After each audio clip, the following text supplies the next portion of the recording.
स्वागत है हर्षिता जी, वक्तव्य प्रस्तुत कीजिए। श्री गणेशाय नमः। श्री सरस्वते नमः। श्री गुरुवे नमः। गुरुरे ब्रह्मा गुरुरे विष्णु गुरुर्देवो महेश्वर।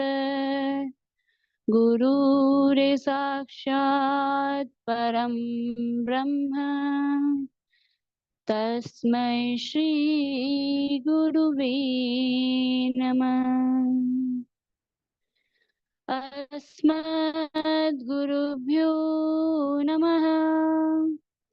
अस्मत् परम गुरुभ्यो नमः। अस्मत् सर्वगुरुभ्यो नमः। श्री राधा कृष्णाभ्यां नमः। श्रीमते रामानुजाय नमः। लंबोदरम परम सुंदरमेकदंतम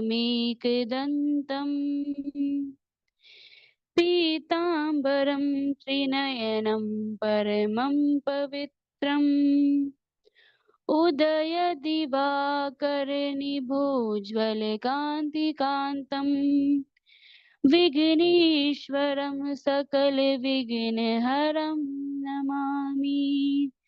शरीरं स्वरूपं ततो वकलत्रम् यश चारुचित्रं धनं मेरुतुल्यम् मनश्चेन लग्नं श्रीगुरुरङ्घ्रिपद्मे ततः किं ततः किं ततः किं ततः किं नारायणं नमस्कृत्यं नरं चैव नरोत्तमं देवीं सरस्वतीं व्यासं ततो जयमुदीरयेत्। त्वमेव माता च पिता त्वमेव त्वमेव बन्धु च सखा त्वमेव त्वमेव विद्या च द्रविणं त्वमेव त्वमेव संलग्नं त्वमेव सर्वं मम देव देव। रामाय रामभद्राय रामचन्द्राय वेदसे रघुनाथाय नाथाय सीताय पतये नमः। भक्ति भक्त भगवंत गुरु चतुर नाम वपुए इनके पद वंदन किए नासत विघ्न अनेक। सभी को मेरा जय श्री राधे। आज हमें ये बहुत ही स्वर्णिम स्वर्णिम अवसर प्राप्त हुआ है कि हम सभी यहाँ भागवत कथा श्रवण और एक तो सुनने के लिए और कहने के लिए यहाँ सभी उपस्थित हुए हैं। सभी उपस्थित हुए हैं क्योंकि ये देखिए, अगर भागवत सुनना है तो जरूर कोई ना कोई हमें ऐसे पुण्य होंगे जिस कारण हमें भागवत श्रवण करने का अवसर मिला है। नहीं तो हर किसी के भाग्य में ऐसा स्वर्णिम अवसर नहीं होता है। जरूर हमें हमारे ऐसे कोई पुण्य होंगे जिस कारण से भागवत सुनने का हमें अवसर मिला है। अगर मेरे इस वक्तव्य में कभी कोई त्रुटि हो जाए तो कृपया करके क्षमा करें। अनंत कोटि ब्रह्मांड नायक अचिंतनीय कल्याण गुणिगर निदान सर्वेश्वर सर्वाधिपति अकारण करुणा वरुणालय अकारण करुणा कारक सकल जन कलेशापहरक परात्पर परम ब्रह्म अनंत कोटि परात्पर परम ब्रह्म अनंत कोटि कंदर्प दर्प दलन सिंधु सच्चिदानंद स्व परमात्मा श्री कृष्ण एवं श्री राधा रानी के चरणों में मेरा बारंबार प्रणाम। कथा अनुरागी एवं भागवत भक्तों, भक्ति में भातृशक्ति बांधवो, सिया राम में सब जग जानी करहु प्रणाम जो ही जुग पानी। यानी सब में श्री राम और सीता मैया, इसलिए हमें सब में श्री राम और सीता मैया को ही देखना चाहिए, उनसे भिन्न और कुछ भी नहीं है। पिछले वक्तव्य में हमने ये जाना था कि कैसे भागवत की भूमिका होती है, उसका महात्म्य क्या उसकी भूमिका क्या होती है और कैसे कैसे भगवान की ये वांग्मयी मूर्ति है, इस विषय में हमने सबने श्रवण किया था। तो आइए हम उसके आगे चलते हैं। आइए हम सब उसके आगे चलते हैं। सच्चिदानंद रूपाय विश्वोत्पत्त्यादि हेतवे तापत्रय विनाशाय श्री कृष्णाय वयं नुमः। सत स्वरूप, चित्त स्वरूप और आनंद स्वरूप है। ये जो तीनों के सर्वेश्वर है, विश्व की जो उत्पत्ति, पालन और संहार की जो एकमात्र साधन है, वह श्री कृष्ण और श्री राधा रानी ही है। जो हमें, जो देवता, जो हमारे जो तीन ताप होते हैं, जिसका वो नाश करते हैं, आदि देवी जो तापत्रय विनाशाय, यानी जो तीन ताप होते हैं उसका वो विनाश करते देवताओं, आदि देविक, आदि भौतिक और देहिक। देहिक यानी जो देह से उत्पन्न होते हैं, यानी कि किसी को लकवा आ जाता है, किसी के हाथ नहीं होते वगैरह वो। देविक यानी जो देवताओं द्वारा होते हैं, और भौतिक जिनमें से बाढ़, आपदा वगैरह, उसके अनुसार जो हमारे जो ये तीन ताप होते हैं उनका जो विनाश करते हैं, वह हमारे श्री कृष्ण और श्री राधा रानी। ऐसे श्री कृष्ण और राधा रानी को मैं बारंबार प्रणाम करती हूँ। आइए हम श्रवण करते हैं किस प्रकार सुखदेव जी का प्राकट्य हुआ। उसके पहले हम किस प्रकार वन गए उसके बारे में हम श्रवण करेंगे। यम प्रवजन्ते मनुपेतमपेत कृत्यम कृद्वापायनो विरह कातर आजुहाव पुत्रेति तन्मयतया सर्वोऽभिनेदु स्तं सर्वभूत हृदय मुनिमानतोऽस्मि। जिस समय श्री सुखदेव भगवान का उपनयन संस्कार भी नहीं हुआ था, उसी समय वो वन को जाने के लिए निकल पड़े। तो उनके जो पिताजी श्री वेदव्यास जी महाराज थे, देखिए उन्होंने कहा कि पुत्र तुम कहाँ जा रहे हो, अभी तो तुम्हारा उपनयन संस्कार भी नहीं हुआ है, इसलिए तुम कहाँ जा रहे हो। पुत्र मोह से व्यथित हो गए, यानी उनके मन में मोह आ गया पुत्र के प्रति, वेद सुखदेव जी के प्रति। तो ऐसे में उनके पुत्र मोह को दूर करते हुए वृक्षों ने उन्हें किस प्रकार समझाया, उसका हम श्रवण करेंगे। तो वृक्षों ने कहा कि हे वेदव्यास जी महाराज, आप इस प्रकार पुत्र मोह से व्यतीत हो रहे हैं, ये किस प्रकार सही है। अगर आप जैसे महान ज्ञानी और महान ऋषि ऐसे पुत्र मोह से व्यतीत होंगे तो किस प्रकार चलेगा, और आप संसार को क्या संदेश देंगे मोह के बारे में। यानी अगर आप इस प्रकार मोह में व्यथित होंगे, मोह से आप आसक्त हो जाएंगे, तो किस प्रकार आप संसार को ये संदेश देंगे कि हमें मोह में नहीं फंसना चाहिए। तो उनसे वृक्षों ने कहा कि देखिए महाराज, हमारे तो कितने वृक्ष, हर प्रतिवर्ष वृक्ष लगते हैं, फल लगते हैं, तो भी हम किस प्रकार, तो भी हम, हमारे वृक्ष लगते हैं, टूटते हैं, तो भी हम व्यथित नहीं होते हैं, क्योंकि हमें पता है कि इन्हें टूटना तो होगा ही। यानी किस प्रकार आपको पता है कि पुत्र मोह से हम व्यथित हो सकते हैं। तो इस जो वृक्ष है वो उन्हें समझाते हैं कि देखिए वेदव्यास जी महाराज, हमारे भी प्रतिवर्ष कितने फल फूल लगते हैं, लेकिन वो हमसे अलग होते तो भी हम दुखी नहीं होते। हम तो अज्ञानी हैं, आप तो महान ज्ञानी हैं, इसलिए आप ऐसे पुत्र मोह से व्यतीत ना हुए, क्योंकि आत्म रूप से न सही लेकिन हृदय में सुखदेव जी भगवान हमारे हमेशा विराजमान रहेगी, इसलिए हमें सुखदेव भगवान को प्रणाम करते हैं। आइए हम श्रवण करते हैं किस प्रकार सुखदेव भगवान का प्राकट्य हुआ। इसका भागवत जी में तो वर्णन नहीं किया है, लेकिन अन्य उपाख्यानों और पद्म पुराण में इसका वर्णन मिलता है। तो ये कथा उस समय की है जब सुखदेव भगवान गोलोक धाम में निवास करते थे। और ये जो हमारे किशोरी जी थे, किशोरी जो है उनके परम, ऐसे माले परम वो प्रिय थे, उन्हें किशोरी जी इनसे बहुत स्नेह करती थी, हमेशा इन पर अपनी वात्सल्य ममता लुटाती रहती थी। तो एक बार भगवान ने श्री राधा रानी से कहा कि हे राधे, हमें पृथ्वी पर चलकर कुछ लीला करते हैं। तो श्री राधा रानी ने कहा कि हाँ प्रभु, आप सही कह रहे हैं, हम मनुष्य रूप में जाकर लीला करनी चाहिए। तब जिस इधर जब सुखदेव जी भगवान को ये ज्ञात हुआ कि राधा रानी पृथ्वी पर जा रही है, तो उन्हें बहुत ही दुख हुआ कि राधा रानी मुझे छोड़ के जा रही है। तो उन्होंने श्री राधा रानी से कहा कि रहे माता, मैं भी आपके साथ चलूंगा। तब राधा रानी ने कहा कि हे सुखदेव, हम तो वहां मनुष्य रूप में लीला करने जा रहे हैं, लेकिन तुम वहां क्या करोगे। तब सुखदेव जी ने कहा कि मैया, आप तो लीला करेंगे, लेकिन आपका जो लीला का ज्ञान है वो संसार में कौन फैलाएगा, उसका कार्य मैं करूंगा। तो फिर राधा रानी ने कहा कि चलो ठीक है, उसके बाद में आइए हम जानते हैं किस प्रकार सुखदेव जी का नाम सुखदेव पड़ा। एक बार की बात है, नारद जी जो त्रिलोक में भ्रमण करते रहते हुए एक बार भ्रमण करते करते कैलाश पर पहुंचे। उन्होंने कैलाश पर महादेव तो थे ही नहीं, माता पार्वती थी। महादेव किसी कार्यवश बाहर गए हुए थे। तो जैसे ही माता पार्वती ने नारद जी को देखा तो उन्हें नारद जी ने माता पार्वती को प्रणाम किया कि प्रणाम मैया। माता पार्वती ने कहा कि आओ नारद, यहाँ कैसे आगमन हुआ? तो उन्होंने बोला, माता पार्वती ने पूछा कि नारद कहाँ से आ रहे हो? तो फिर नारद जी ने कहा कि मैया त्रिलोक का भ्रमण करके आ रहा हूँ। तो फिर जैसे हम कहीं भी जाते हैं तो कोई पूछता ही है कि हम वहां गए, तो पूछता है कि भाई वहां क्या क्या हो रहा है, क्या नहीं हो रहा है। तो इस प्रकार मैया ने भी पूछा कि नारद त्रिलोक में क्या क्या हो रहा है। तब नारद जी ने कहा कि मैया मत पूछिए, त्रिलोक का हाल तो बेहाल है। तो फिर मैया ने बोला, क्यों ऐसा क्यों कह रहे हो कि?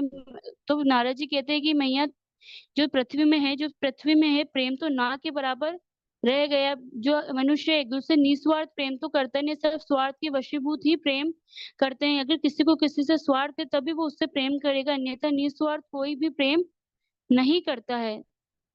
तो माता पार्वती ने कहा कि नारद, ये तो संसार सागर है, इसमें ऐसा तो लगा ही रहता है। तब नारद जी ने कहा कि मैया आप मत पूछिए, पृथ्वी का हाल तो बेहाल है। तो माता पार्वती ने कहा कि नारद तुम ऐसे व्यथित मत हो, ये तो संसार सागर है, इसमें तो ये सब लगा ही रहता है।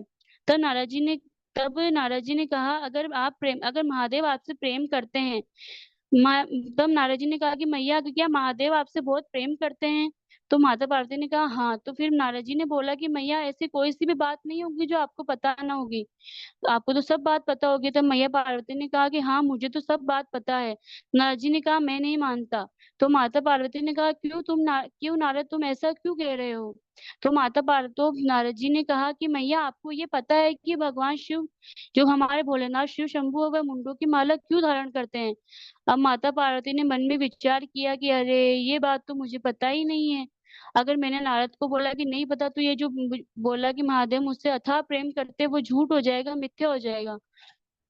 तो माता पार्वती ने हाँ में सिर हिला दिया। तब नारद जी ने बोला कि अच्छा मैया, ये तो बहुत अच्छी बात है कि आपको ये पता है। तब उन्होंने नारद जी ने कहा कि भोलेनाथ उन्हें सब तो माता पार्वती ने कहा कि भोलेनाथ हम उन्हें सब बात बताते हैं, ऐसी कोई भी बात नहीं है जो भोलेनाथ मुझे नहीं बताते हैं। और हाँ, ये बात भी मुझे पता है कि वो मुंडों की माला क्यों धारण करते हैं। अब मैया सोच तो रही है कि मुझे ये नहीं पता है, लेकिन अगर मैंने नारद को ये बोला कि मुझे ये बात नहीं पता है, तो नारद जी सोचेंगे कि ये ना भोलेनाथ मुझसे प्रेम नहीं करते हैं।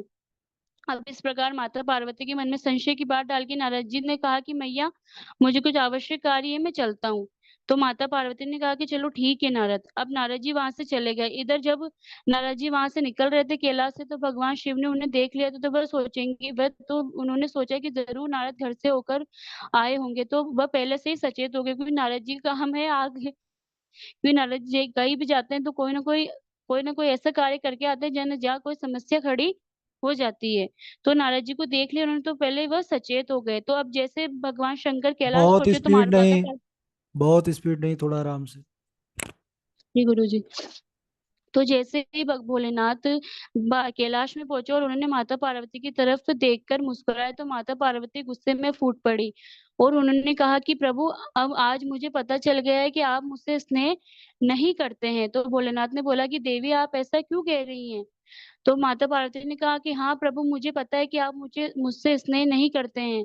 तो भोलेनाथ ने बोला कि वो तुम मुझसे क्यों कह रही हो? तो प्रभु, आपने मुझे आज तक ये क्यों नहीं बताया कि आप मुंडों की माला क्यों धारण करते हैं? तो भोलेनाथ ने बोला कि अरे देवी, बस इतनी सी बात है। अरे देवी, ये किसी और के मुंड नहीं, तुम्हारे ही मुंड है। तो माता पार्वती आश्चर्य हो गई, अरे ये मेरे मुंड कैसे हो सकते हैं?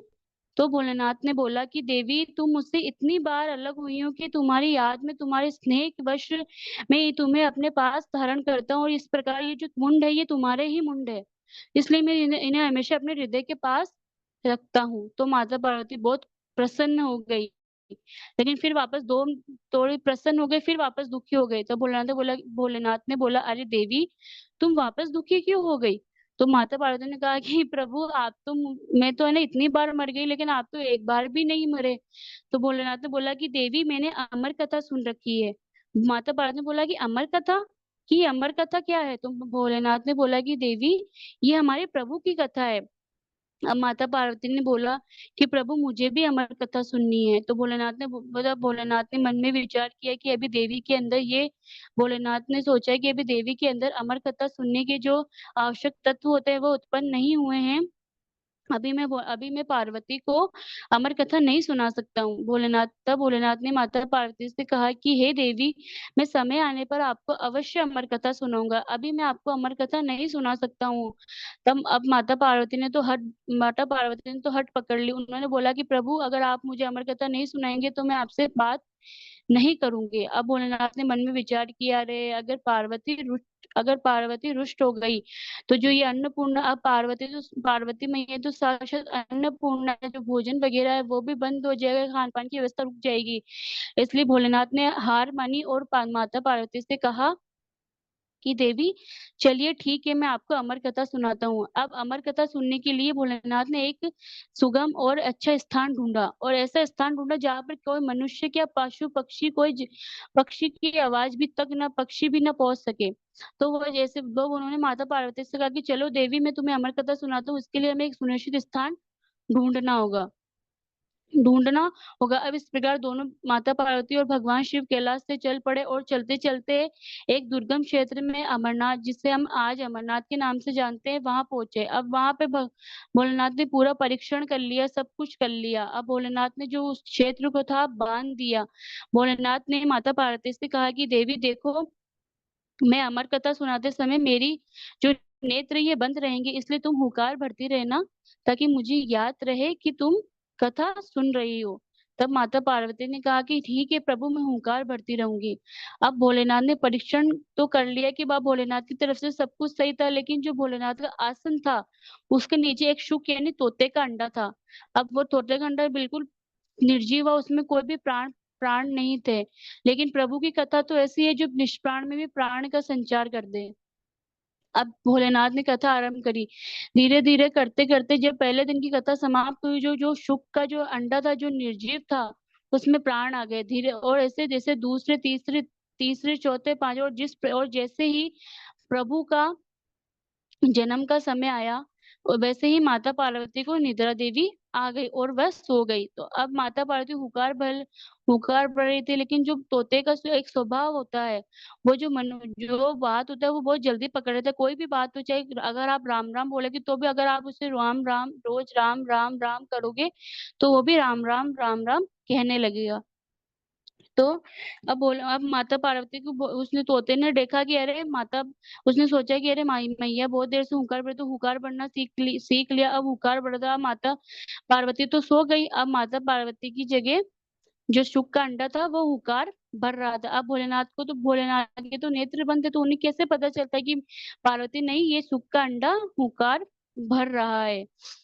अब ऐसे करते करते करते करते पूरी कथा समाप्त हो गई। अब भोलेनाथ को तो आनंद आ गया एकदम। प्रभु की कथा देखिए, प्रभु की कथा ऐसी है जो मतलब एकदम परम आनंद प्रदान करती है। चाहे कोई सा भी हो, चाहे कोई सी भी कथा हो, चाहे श्री राम कथा हो, भागवत हो, श्री महापुराण हो, कोई सी भी कथा हो, प्रभु की कथा ऐसी होती है जो मतलब एकदम आनंद प्रदान कर देती है मनुष्य को। तो भोलेनाथ तो साक्षात भगवान थे, तो उन्हें तो आनंद आने ही था। वो हमेशा राम राम का जाप करते रहते थे, तो आनंद आ गया उन्हें आनंद आ गया। अब भोलेनाथ ने जैसे नेत्र खुले, तो माता पार्वती भी तब निद्रा देवी से जाग चुकी थी।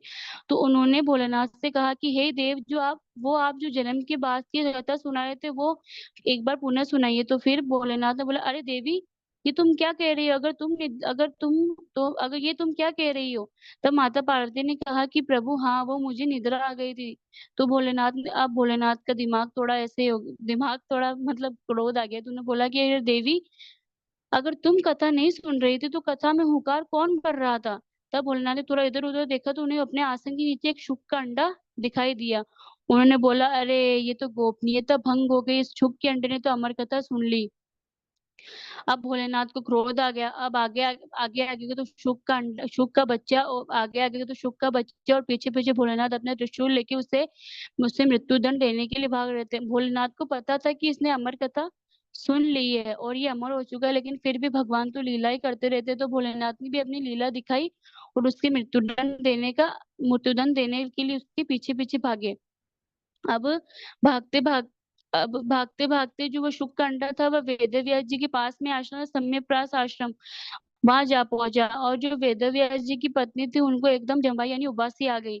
तो वो उबासी के तो सुखदेव भगवान, जो शुक कांड था, वो उबासी यानी गर्भ, जो उबासी से मुंह से सीधा गर्भ में प्रवेश कर गया। अब भोलेनाथ ने सोचा, अरे ये तो बच गया, तो भोलेनाथ वहां से चले गए। इस प्रकार 12 वर्ष, कई कई 12 वर्ष का वर्णन आता है, तो कई कई 16 वर्ष का भी वर्णन आता है। तो इस प्रकार 16, वही वैसे तो सही 16 वर्ष है। तो इस प्रकार 16 वर्ष बीत गए। अब माता को गर्भ के अंदर देखिए, अगर जो माता के गर्भ में जो शिशु होता है, तो इस प्रकार माता को बहुत कठिनाइयों का सामना करना पड़ता है, माता को बहुत समस्याएं होती है। तो इस प्रकार जो वेद व्यास जी की पत्नी थी, उन्हें भी समस्या समस्या हुई थी। तो उन्होंने बोला, तो वेद व्यास जी महाराज से अपनी पत्नी की समस्या नहीं देखी गई, और उन्होंने जो शुक का बच्चा था उससे प्रार्थना की कि महाराज, आप कृपया बाहर आ जाइए। क्योंकि जो साधारण बच्चा होता है, वो माँ के गर्भ में सिर्फ 9 महीने रहता है, और आप इतने वर्ष से गर्भ में है, गर्भ में, कृपया आप बाहर आ जाइए। तो जब जो शुक का बच्चा था, उसने बोला कि नहीं, मैं बाहर नहीं आऊंगा। तो वेद व्यास जी महाराज ने बोला कि क्यों, आप बाहर क्यों नहीं आएंगे? तो जो सुख का बच्चा था, उसने बोला कि अगर मैं बाहर आऊंगा, तो ये जो भगवान की माया रूपी, जो ये माया रूपी रचना है, वो मुझे जकड़ लेगी। तो फिर वेद व्यास जी महाराज ने बोला कि प्रभु, आप बाहर कैसे आएंगे? तो जो सुखदेव भगवान ने बोला कि जब मायापति स्वयं आएंगे तभी मैं बाहर आऊंगा। तो इस प्रकार तो इस प्रकार जो मायापति थे, उन्हें स्वयं आना पड़ता है। और वो जो और मायापति सुखदेव भगवान की जैसे कहते हैं कि हे सुखदेव, तुम निश्चिंत रहो, मेरी माया तुम्हें स्पर्श भी नहीं कर पाएगी, तुम निश्चिंत रहो और माता के गर्भ से बाहर आ जाओ। तब मायापति, तो माता के गर्भ से बाहर आ जाओ। इस प्रकार श्री सुखदेव भगवान का प्राकट्य होता है। इस प्रकार श्री सुखदेव भगवान का प्राकट्य होता है। आगे कहते हैं कि जो आगे की कथा, इस प्रकार श्री सुखदेव भगवान का प्राकट्य होता है। श्री कृष्णाय वासुदेवाय हरये परमात्मने प्रणत क्लेशनाशाय गोविंदाय नमो नमः। जय श्री राधे, जय जय श्री राधे, जय जय श्री राधे। श्री प्रभु, राधे राधे गुरु जी। हाँ, राधे राधे। हर्षिता जी, आप तो बहुत स्पीड, आपको बताने के बाद भी आपका स्पीड एकदम थोड़ा सा डाउन हुआ फिर बढ़ गया। अरे इतना स्पीड हाँ नहीं वो, चलेगा, धीरे धीरे कंट्रोल करिए। वो अभी हम यही सोच रहे थे कि आपकी आदत है ऐसा, क्योंकि जब हम आपको रोके तो आप ज्यादा से ज्यादा 1 मिनट तक ठीक बोली हैं, फिर आप उसी रफ्तार में आ गई हैं। वो ध्यान अब वो देना पड़ेगा। हम जी डांट, गुरु जी, वो क्या रोज पढ़ते हैं ना, तो स्पीड बढ़ गई एकदम नहीं से, नहीं पता नहीं, नहीं। ऐसे थोड़ी करना है भाई। झा जी बताएंगे अब, हमारे समझाएंगे आपको, और झा जी डांटेंगे भी अब। हाँ, बाकी और आप बहुत अच्छा बोली हैं, बहुत अच्छा। आपका वाणी है, और इस शुद्धता है बोलने का, जो है शब्दों का चयन बहुत अच्छा है। लेकिन स्पीड का ही एक दिक्कत सामने आ रहा है, उसको आप जी सुधारें। गुरु जी, अगली बार नहीं होगी। ठीक है, ठीक।